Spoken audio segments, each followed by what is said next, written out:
할렐루야.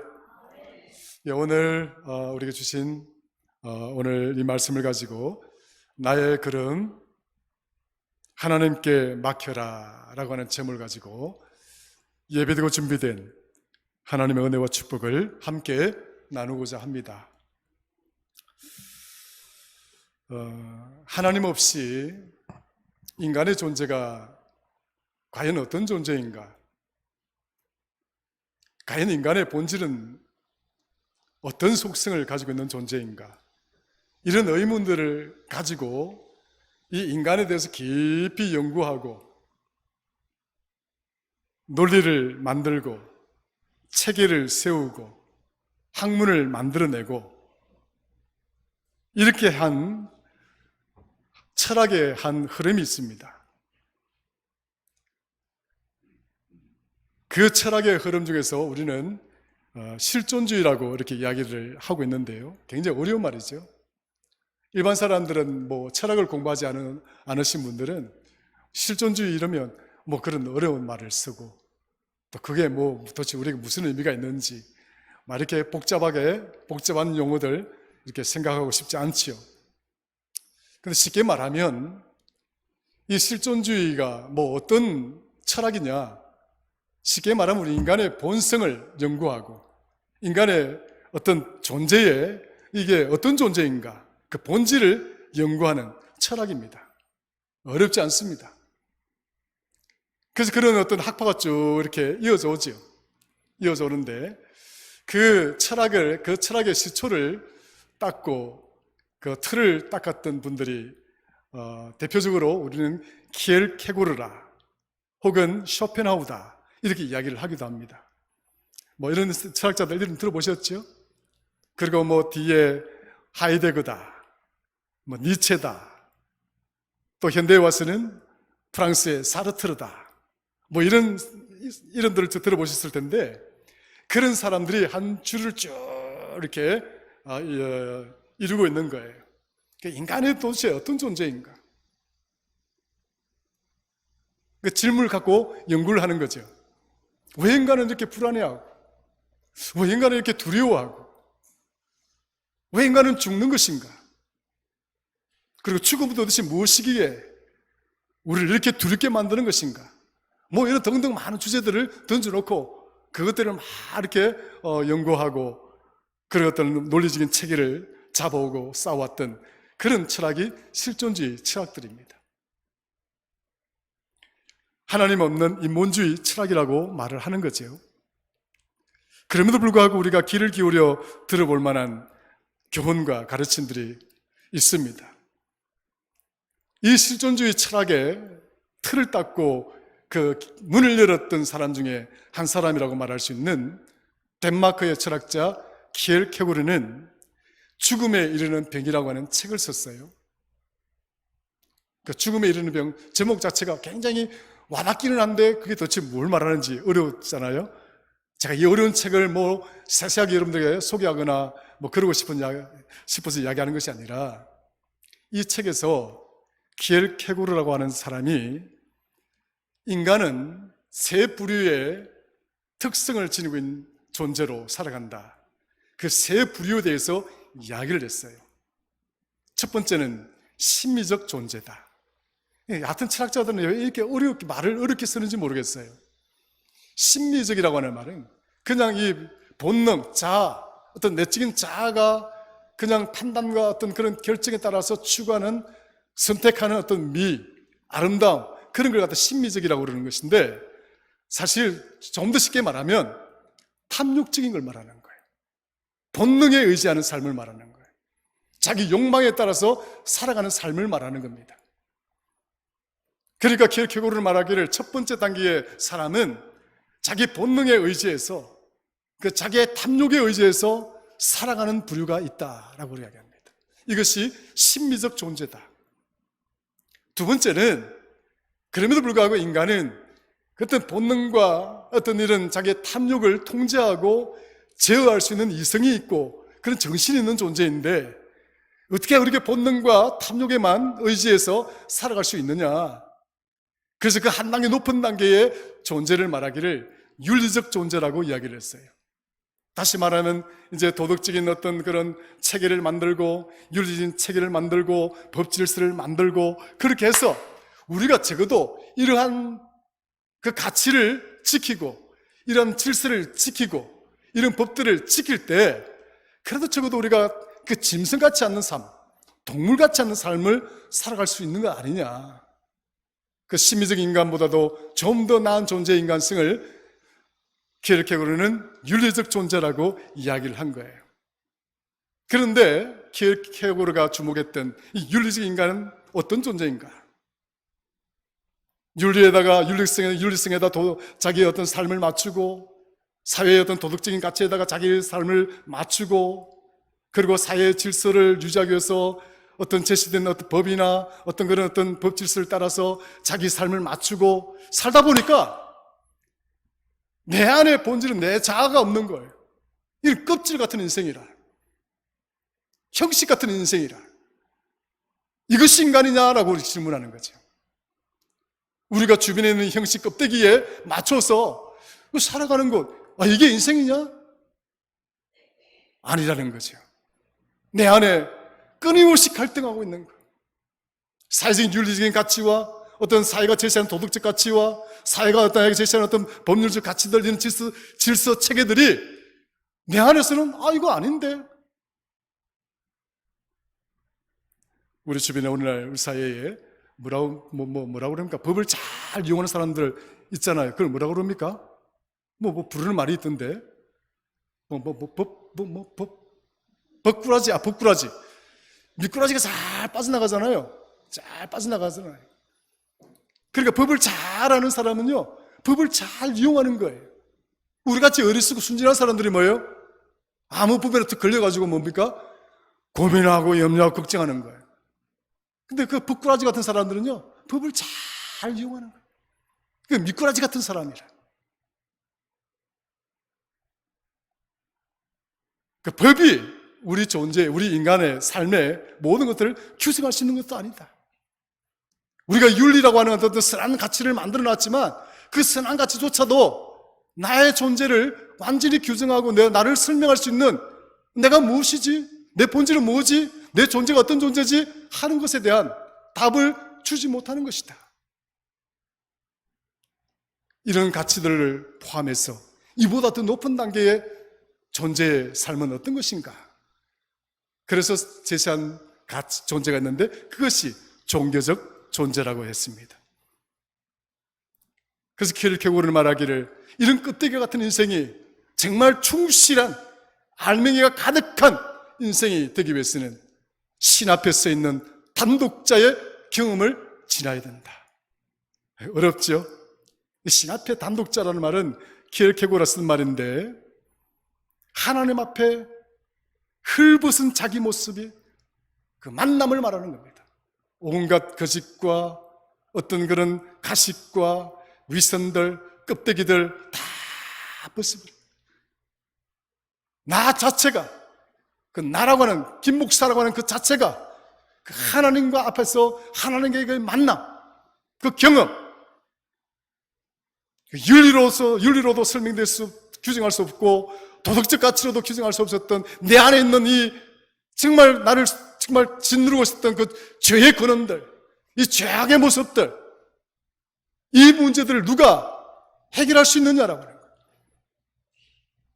끊임없이 내 안에 일어난 이 불안의 요건들, 상황들, 그리고 내가 나를 둘러싸고 있는 상황들에 맞서서 시험없이 무너지고 좌절하고 절망하는 내 모습들, 그러다가 결국 죽음이라고 하는 이 인간의 마지막 단계 앞에서는 어찌할 수 없이 그저 바라만 보고 아무것도 할 수 없는 이 나약한 존재,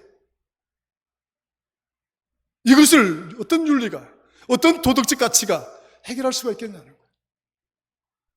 이것을 해결할 수 있는 것은 바로 인간이 하나님 앞에 헐벗은 모습으로 설 때, 우리가 아니라 내 자아가, 내 자신이 하나님과의 단독적인 만남, 그걸 단독자의 존재라고 했습니다. 하나님 앞에 선 단독자, 굉장히 멋있는 말이잖아요. 따지고 보면 어떻습니까?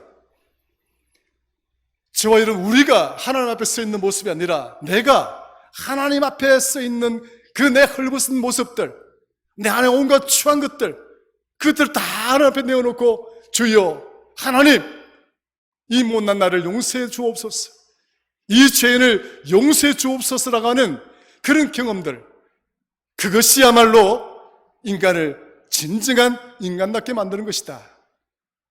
그렇게 이야기를 한 거예요. 아, 대단한 사람이죠. 그 이후에 막 신학자들, 실존주의 철학자들이 왜 거기다가 신을 집어넣느냐? 신을 빼보려고 했지만 케르케고르는 그렇지 않았습니다. 결국 인간의 본질적인 문제는 하나님이 해결하지 않으면 해결할 수 있는 것이 아니다라고 하는 거예요. 믿으시길 축원합니다. 아멘. 저거요. 믿으시길 축원합니다. 철학자들은 이렇게 이렇게 말을 어렵게 하고 어려운 용어들을 써가면서 이렇게 자신의 어떤 지식을 뽐내고 이렇게 하고 있지만, 그러나 성경은 그렇지 않습니다. 아주 간단 명료합니다. 오늘 본문도 따지고 보면 마찬가지예요. 오늘 본문을 쭉 읽어보시면 이 본문의 핵심은 뭐예요? 하나님을 의지하고 사느냐, 하나님을 의지하지 않고 사느냐, 이거예요. 간단한 거예요.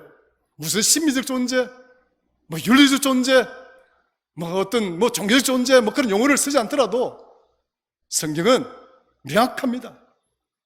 인간은 두 부류의 종류가 있고, 결국은 하나님 없이 사느냐, 아니면 하나님과 함께 사느냐, 그거예요. 심리적 존재든 윤리적 존재든 간에 거기에 신이 없다고 한다면 그건 내 힘을 믿고 사는 거죠. 용어가 아무리 어려워도 거기에 하나님이 없으면 자신의 계획을 따라서 자신의 계획을 붙들고 살아가는 거죠. 하나님 앞에 단독자가 될 때 그것은 뭐예요? 하나님과 함께 살아가는 거죠. 쉬운 거예요. 하나님 없이 살 거냐, 하나님과 함께 살 거냐, 자신이 계획하고 자신의 인생을 설계하고 자신의 힘을 의지해서 내 인생을 오직 내 자신에게만 의지해서 살아갈 거냐, 아니면 내가 그런 계획도 하고 내가 그 계획을 운영도 하고 경영도 할 수 있는 존재지만, 그럼에도 불구하고 나의 모든 것들을 하나님께 위임하였어, 하나님께 맡겼어, 하나님이 내 삶을 이끌어가도록 만드실 것인가? 인생은 이 두 가지예요. 성도는 어떤 존재인가?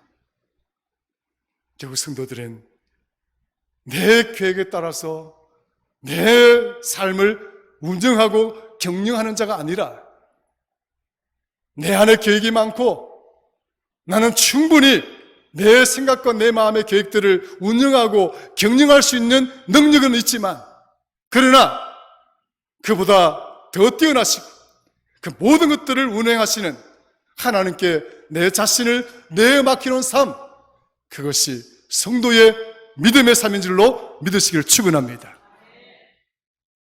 작은 것도 그렇고 큰 것도 그렇고, 사람인 이상 이 역사, 이 하나님이 만드신 이 우주 만물 속에서 인간만큼 고등동물이 어디 있습니까? 인간만큼 지성이 있고 이성을 지닌 존재가 어디 있습니까? 적어도 그렇다면 인간은 윤리도 만들어내고 도덕적 가치도 만들어내고 법 질서도 만들어낼 수 있는 그런 능력은 있지만, 그러나 그것으로 부족하다는 거예요. 따라하십시다. 그것으로 부족하다. 네, 그것으로 부족한 거예요. 하나님을 의지하고 하나님이 내 모든 삶의 계획들을 이끌어가도록 하시도록 내어 맡기는 인생, 그것이 성도의 삶인 줄로 믿으시기를 축원합니다. 오늘 본문의 말씀 1절과 9절 한번 보십시다. 이렇게 말합니다. 마음의 경영은 사람에게 있어도 말의 응답은 여호와께로부터 나오는 것이다. 우리가 마음에 생각하고 이런 저런 것들, 경영이라는 말이 그것 아니겠습니까? 관리하고 운영하는 것 아니겠습니까? 마음에 생각이 없는 자들이 누가 있나요? 마음의 뜻을 품지 않는 자가 누가 있나요? 그것을 관리하고 그것을 운영하는 것이 경영이에요. 내 마음의 생각과 내 마음의 계획과 그 내 마음의 뜻들을 내가 계획하고 운영할 수 있을지라도 뭐라 했습니까? 사람에게 있다 할지라도, 그렇게 한다 할지라도, 그 말 아니겠습니까? 말의 응답은 그것이 내 언어로, 내 입으로 발설되는 그 순간부터는 그것을 채우고 그것을 풀어가고 이끌어가고 하는 것은 누가 하는 것이라고요? 누가 하는 것이라고요? 소리 적습니다. 누가 하는 것입니까? 하나님이 하시는 것입니다. 하나님이 하시는 것이다. 9절 한번 읽겠습니다. 시작. 사람이 마음으로 자기의 길을 계획할지라도 그의 걸음을 인도하시는 이는 여호와이시니라. 마음으로 어떤 것을 계획한다 할지라도 결국은 인생을 이끌어 가시고 인도하시는 분은 하나님이시다. 성도는 이러한 하나님의 나를 이끄시고 붙드시고 내 모든 것들을 지배하고 있다는 이 사실을 온전히 신뢰하고 믿는 그 믿음을 보이는 자들이 성도인 거예요. 오늘 저와 여러분들에게 이런 믿음이 있기를 주의 이름으로 축원합니다. 어떻게 하나님께 구체적으로 내 인생을 맡기는 삶을 살아갈 수 있을까?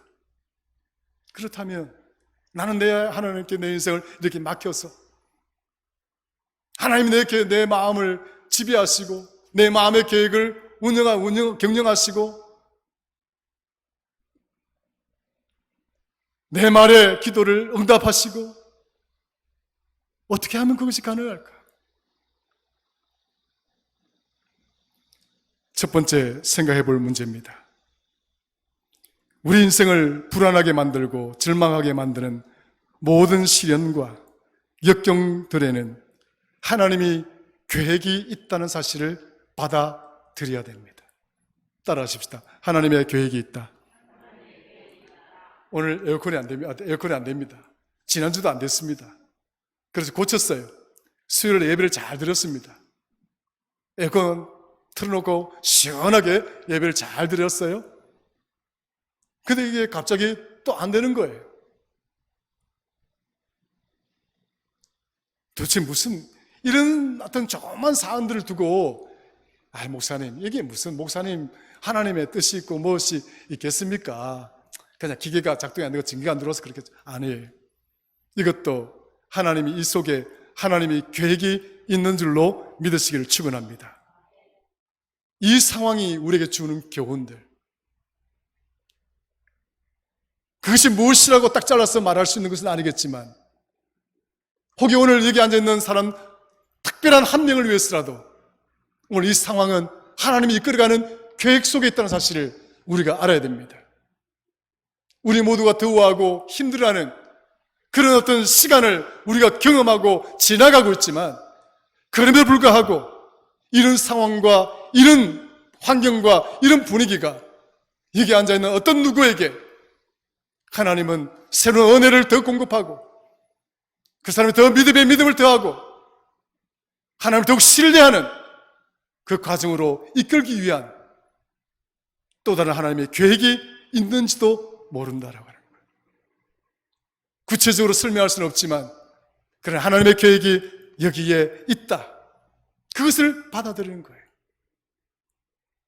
에어컨뿐이겠습니까? 나를 둘러싸고 있는 어떤 삶의 문제들이 한두 가지입니까? 돈의 문제들, 자녀들의 문제들, 사업의 문제들, 직장의 문제들, 사랑과의 문제들, 교회 공동체 우리들 간의 만남의 문제들, 따지고 보면 이런 어떤 관계들로부터 파생되는 문제들이 숱하게 많은 거예요. 숱하게 많은 거예요. 그 많은 그 문제들 속에서 하나님이 여기에도 하나님의 계획이 있으시다. 그 하나님의 계획을 받아들이고 하나님의 계획을 수용하는 믿음. 비로소 우리는 그 어려운 환경과 역경들을 이겨내고 승리하는 성도의 조건을 가지게 되는 것입니다. 여러분들이 그것을 인정하지 않고 그걸 받아들이지 않는다고 한다면 오늘 더워 죽겠어. 누가 오늘 건드리기만 건드려봐. 너는 오늘 죽는 거야. 여러분 그런 경험 하잖아요. 좀 짜증이 나고 막 화가 날 때 오늘 내가 막 건드리기만 건드려. 누가 제발 좀 건드려줘. 화를 터뜨려야 되니까.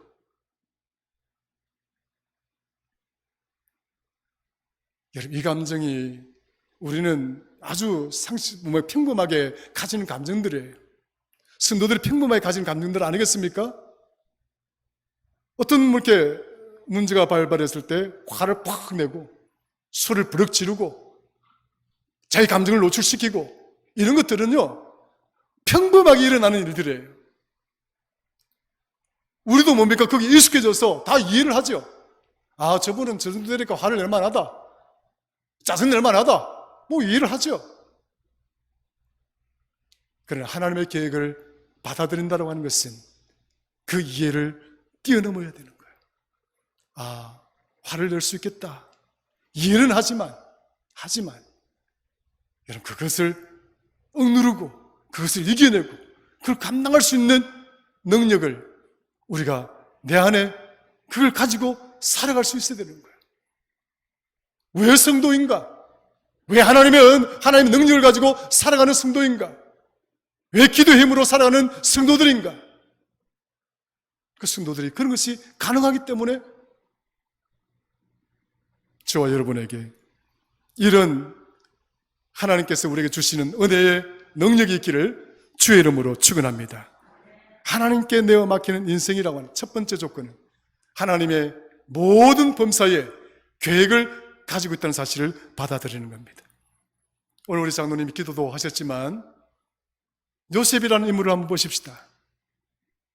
다윗이라는 인물과 비교를 해볼 때에 다윗은 자기의 그 자녀들 중에 이세의 아이들 중에 그냥 뜬금없이 이렇게 갔다가 사무엘에게 발견되어져서 기름 부음을 받고 그 왕자로 앞으로 나갔던 아주 운 좋은, 소위 말하는 재수 좋은 사람이란 말이에요. 운이 좋았던 인물입니다. 그렇게 볼 수가 있는 거예요. 물론 그거 다 하나님의 계획 속에 있었지만 우리가 세상의 사람의 눈으로 보면 정말 재수 운 있는 놈이네, 재수가 좋은 놈이네, 무력하고 나약하고 그 전쟁터에서 있는 형들에게 도시락을 갖다 주기 위해서 거기 갔다가 사울의 눈에 띄고 그리고 사무엘의 눈에 띄어서 왕이 되는 건 아니겠습니까? 요셉은 좀 달라요. 형들의 미움을 받고 그리고 형들의 그 미움 때문에 애굽으로 장사를 가는 에돔 사람들, 이스마엘 후손들 아닙니까? 그 이스마엘의 그 에돔 사람들은 그 장사꾼에게 은 20냥에 팔렸어. 애굽으로 팔려가고 그 팔려가기 전에 어떻게 됐습니까?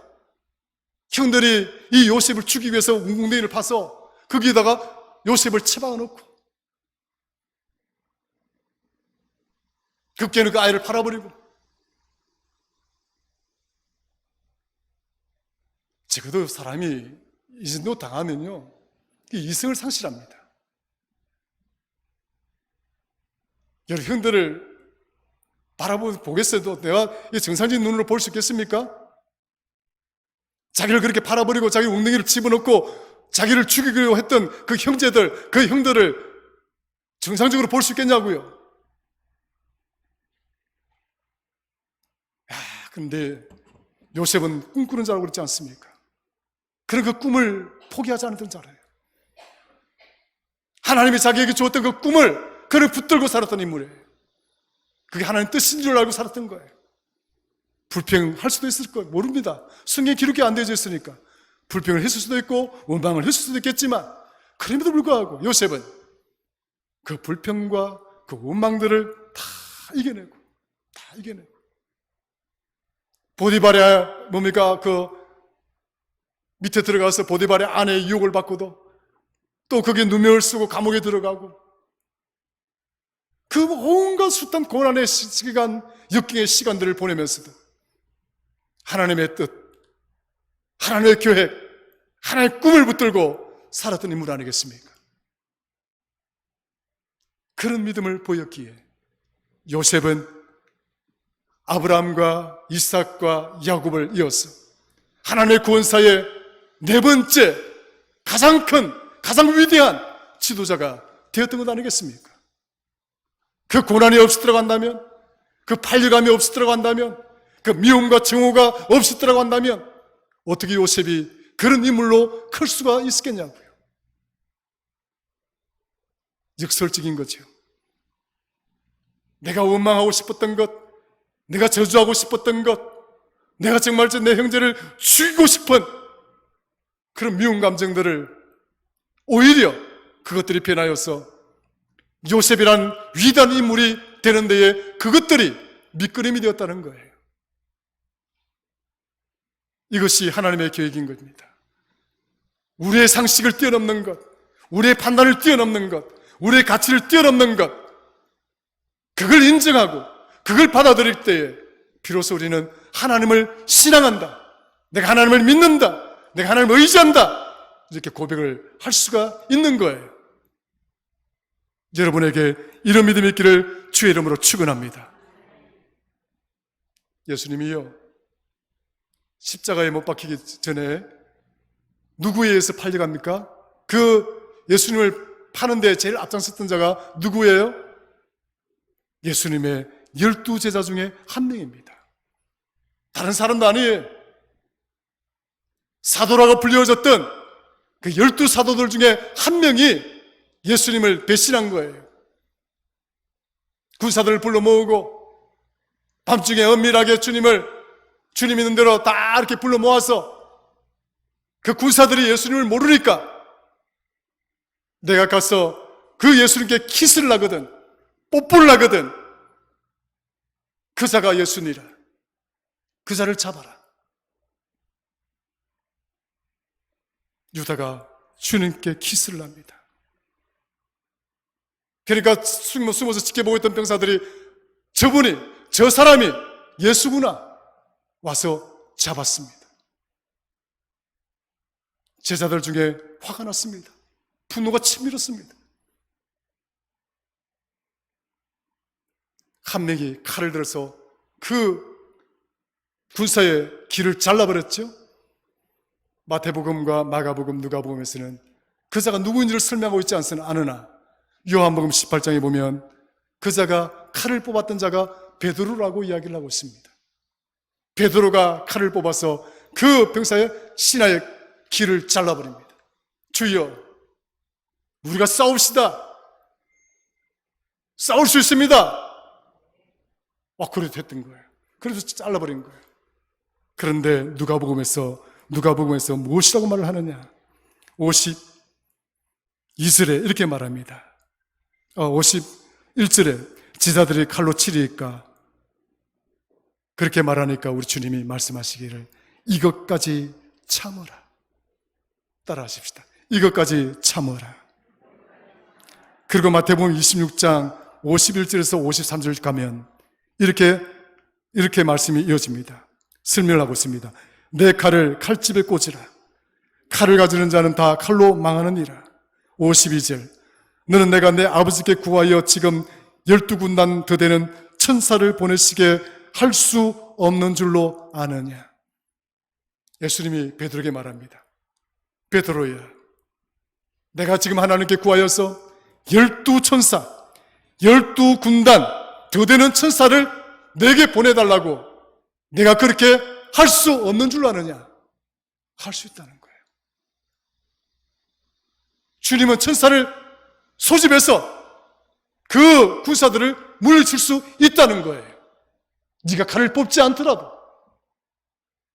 그러면서 이렇게 말씀합니다. 53절 반드시 기억하십시오.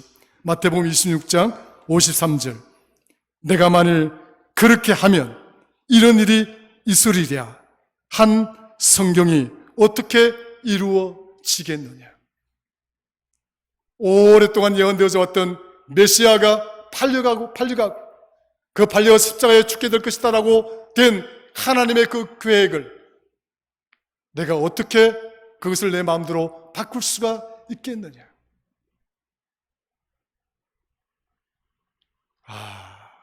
놀랍지요. 하나님의 계획이다.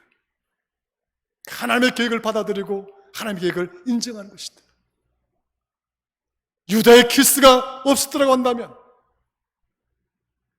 어떻게 십자가가 있을 수가 있었겠냐고요.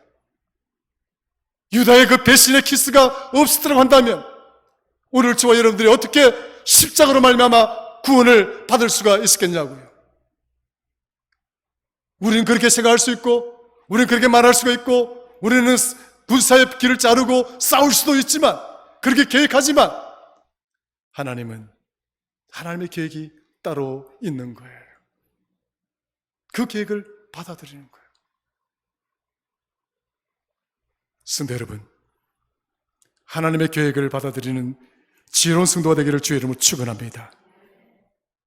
요셉의 고난 속에 하나님의 계획이 있고, 유다의 키스 속에도, 그 배신의 키스 속에도 하나님의 계획이 있는 것이구나. 하나님이 만들어 가시는 어떤 열매를 위해서 필요한 것이구나 하는 것을 받아들이는 겁니다. 두 번째는 나를 향한 하나님의 계획은 재앙이 아니라 평안이요, 미래의 내 인생이 절망이 아니라 희망임을 믿는 것입니다. 이것은 누누이 말씀을 많이 들었죠. 예레미야서 29장 11절 말씀입니다. 나를 향한 하나님의 계획이란 무엇인가? 성경에서 밝히고 있는 유일한 대목이 있다고 한다면 예레미야서 29장 11절, 재앙이 아니라 뭐예요? 재앙이 아니라 평안이다. 너희가 어떤 역경, 어떤 시련, 어떤 고난, 어떤 환난, 그것을 만난다 할지라도 내 생각은 너희가 그 고난 가운데 있는 것이 아니고 환난 가운데 있는 것도 아니고 그 재앙 속에 있는 것이 아니라 내 생각은 너희가 어떻게 한다고요? 샬롬 가운데 있는 것이다. 내 계획은 성도들이 평강 가운데 살아가는 것이다. 이것을 믿으십니까? 나를 향한 하나님의 계획이 평강인 줄로 믿으십니까? 그렇다면 나를 둘러싸고 있는 그 환난이 아무리 크다 할지라도 하나님께 의지하고 하나님을 내어 맡기면 우리는 그것들을 이겨내고 샬롬한 가운데 평강을 누리며 살아갈 수 있는 믿음의 성도, 믿음의 백성이 될 줄로 믿으시기를 축원합니다. 욥기서 23장 10절, 내가 가는 길을 하나님은 아신다. 그가 나를 단련하신 후에는 내가 순금처럼 나올 것이다. 이것이 성도의 희망 아니겠습니까? 이 무더위가 지나가면 시원한 가을이 오듯이 여러분 둘러싸고 인생에 그런 힘든 어려운 일들, 그런 과정들을 지나고 나면 하나님이 나를 위하여, 여러분들을 위하여 예배해 놓으신 그 계획의 그 목적지 이르게 되는 줄로 믿으시기를 축원합니다. 그러면 저는 말씀을 결론 짓겠습니다. 하나님께 내어 맡기는 믿음의 마지막 문제는, 마지막 세 번째 방법은 하나님의 지팡이를 들고 세상 속으로 들어가는 것입니다. 따라 하십시다. 하나님의 지팡이를 들고 세상으로 들어가자. 네, 하나님의 지팡이를 들고, 이게 뭘 말하는 겁니까? 하나님을 의지하는 것, 하나님을 의지하는 것이다.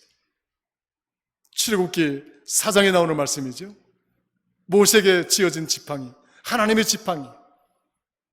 이걸 성경 에베소서 6장 17절에서는 성령의 검이라고 이렇게 재해석을 하고 있습니다. 하나님의 지팡이는 성령의 검이 되는 것이고, 그리고 성령의 검은 무엇이냐? 그것은 하나님의 말씀이라고 했습니다. 이제 잡히는 거죠. 모세는 말을 못한다. 저는 말을 못합니다. 저는 무지합니다. 저는 어리석습니다. 나무 막대기와 같습니다. 그런 자가 하나님의 지팡이를 들었다는 것은 뭘 의미하느냐?